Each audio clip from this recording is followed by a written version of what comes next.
जंगल परिक्षेत्रात one विभागाचा जनजागृतीचा अभाव, सूचना फलक नसल्याने पर्यटक वन्यजीवांच्या शिकार होण्याची शक्यता. गुजरात राज्याला लागून असलेल्या महाराष्ट्र सीमेलगत श्री सप्तशृंगीगड आणि शिर्डी येथे साईबाबांच्या दर्शनासाठी वर्षभर पर्यटकांची रीघ लागलेली असते. तीर्थक्षेत्री येणारे पर्यटक हे दुचाकी, चारचाकी तसेच पदयात्रा करीत या तीर्थस्थानावर पोहोचत असतात. दरम्यान हतगड, धनोली धरण परिसर, चनकापूर धरण परिसर, अभोणा, नंदुरीमधील चिंचबरी आणि येथील जंगल परिसरात थांबून फोटो आणि सेल्फी काढणे, जंगल परिसरात लघुशंकेसाठी जाणे, मद्य आणि तत्सम अंमली पदार्थांचे सेवन जंगल भागात करणे आदी प्रकार घडत असतात. याबाबत कळवण वनपरिक्षेत्र विभाग यांचे संपूर्णतः दुर्लक्ष झालेलं असून कोणतेही सूचना फलक किंवा वन्यजीव छायाचित्र या परिसरात न लावल्यामुळे पर्यटकांच्या जीवितास धोका निर्माण झालेला आहे.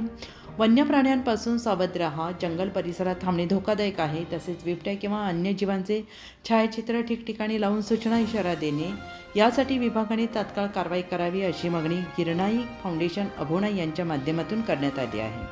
उत्तर महाराष्ट्र न्यूज नेटवर्कसाठी प्रतिनिधी चेतन हिरे, कळवण. आत्मा मलिक हॉस्पिटल विश्वात्मक जंगली महाराज आश्रम ट्रस्ट संचालित आत्मा मलिक हॉस्पिटल, कोकमठाण, शिर्डी.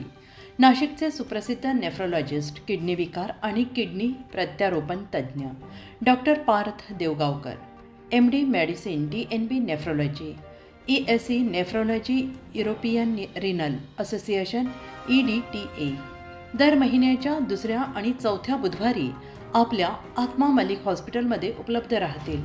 तरी कृपया गरजू रुग्णांनी याचा लाभ घ्यावा. किडनी संबंधित विकारांची लक्षणे खालीलप्रमाणे: सकाळी उठल्यावर डोळ्याभोवती सूज येणे, चेहऱ्या किंवा पायावर सूज येणे, रक्तदाब किंवा मधुमेहाचा किडनी विकार, तरुणपणी उच्च रक्तदाब, रक्तातील युरिया क्रिएटिनचे प्रमाण वाढणे, लघवीमध्ये रक्त किंवा प्रोटीन जाणे, लघवी करताना त्रास होणे. शिर्डी कोपरगाव रोड, कोकमठाण, कोपरगाव. नंबर